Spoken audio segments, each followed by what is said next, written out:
जय हो श्री कृष्ण भगवान के। 17वें अध्याय का पाठ आपको सुनाते हूँ। अर्जुन बोले, हे कृष्ण, जो मनुष्य शास्त्र विधि को त्याग कर श्रद्धा से युक्त हुए देव आदि का पूजन करते हैं, उनकी स्थिति फिर कौन सी है? सात्विकी है अथवा राजसी की व तामसी है? श्री कृष्ण भगवान बोले, मनुष्यों की वह शास्त्रीय संस्कारों से रहित केवल स्वभाव से उत्पन्न श्रद्धा, सात्विकी और राजसी तथा तामसी ऐसे तीनों प्रकार की ही होती है, उसको तुम मुझसे सुन। श्री कृष्ण भगवान कहते हैं, हे भारत, सभी मनुष्यों की श्रद्धा उनके अंतःकरण के अनुरूप होती है। यह पुरुष श्रद्धा में है, इसलिए जो पुरुष जैसी श्रद्धा वाला है वह स्वयं भी वही है।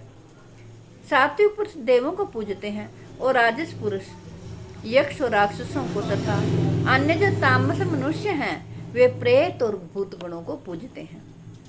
श्री कृष्ण भगवान कहते हैं, जो मनुष्य शास्त्र विधि से रहित केवल मनः कल्पित घोर तप को तपते हैं तथा दंभ और अहंकार से युक्त तथा कामना, आसक्ति और बल के अभिमान से भी युक्त हैं, जो शरीर रूप से स्थित भूत समुदाय को और अंतःकरण में स्थित मुझ परमात्मा को भी कृश करने वाले हैं, उन अज्ञानियों को तो तू आसुर स्वभाव वाले जान। भोजन भी सबको अपनी अपनी प्रकृति के अनुसार 3 प्रकार का प्रिय होता है, और वैसे ही यज्ञ, तप और दान भी 3 प्रकार के होते हैं। उनके इस पृथक पृथक भेद को तुम मुझसे सुन।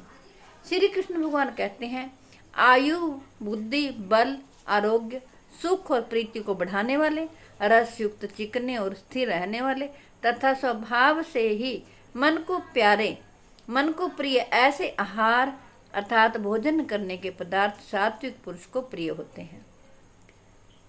कड़वे, खट्टे, लवणयुक्त, बहुत गर्म, तीखे, रूखे, दाहकारक और दुख, चिंता तथा रोगों को उत्पन्न करने वाले आहार अर्थात भोजन करने के पदार्थ राजस पुरुष को प्रिय होते हैं। जो भोजन अधपका, रस रहित, दुर्गंध युक्त, बासी और उच्छिष्ट है तथा जो अपवित्र भी है, वह भोजन तामस पुरुष को प्रिय होता है। जय हो श्री कृष्ण।